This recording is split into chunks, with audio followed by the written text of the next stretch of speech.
السلام عليكم ورحمة الله وبركاته. ازيكم؟ يا رب تكونوا بخير. ازاي تعرف ان جيناتك قوية او جيناتك كويسة؟ هقولك على كام حاجة تبان عليك في الشكل، وحاجات تبان جوه جسمك، فاهم؟ ايا كان حبس ميه، ايا كان الكلام ده. فقبل ما نبدأ، ان الله وملائكته يصلون على النبي يا ايها الذين امنوا صلوا عليه وسلموا تسليما. اول حاجة تعرف بيها ان جيناتك كويسة في الجيم او جينات جسمك كويسة، ان وسطك او خصرك يكون صغير. يعني وسطك اللي هو عند بطنك ما تكونش واسعة قوي، دي بتكون ضيقة جامد، ودي جامدة جدا سواء انت بتلعب مثلا او جاي معاك انك تخش بطولة.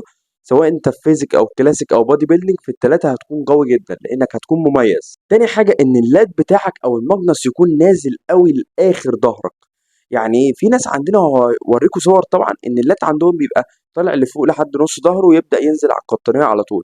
لكن في ناس بيبقى عندها اللات تحت قوي، وكل ما اللات عنده ينزل للاخر يبقى عنده جينات ظهر قويه جدا، ويبقى شكله او وضعه الخلفي بيبقى مميت. تالت حاجه بقى وبالنسبه لي اهم حاجه، ان مفيش اختلاف جامد ما بين الجزء بتاعه اليمين والجزء الشمال. هو طبيعي هيلاقي اختلاف، دي طبيعه الاجسام عموما، ولكن ان انت ما تخلينيش اشوفها او ما تبانش قوي، دي مهمه جدا، ودي بتبقى ميزه ان انت يكون شبه جسمك كله متناسق. طيب كده ايه المميزات اللي بتبقى ايه بقى جوه الجسم؟ اول حاجه ان طبيعه جسمك ما بتحبسش ميه كتير تحت الجلد، ودي حاجه مهمه جدا وما بتعانيش معاك ابدا، وطول السنه بيبقى شكلك حلو. تاني حاجه ان اكتساب جسمك للحجم العضلي بيبقى حلو وبيزيد بسرعه، على عكس ناس بتبقى هارد جينر بيطلع عينك حرفيا عشان يزيد كيلو عضلات.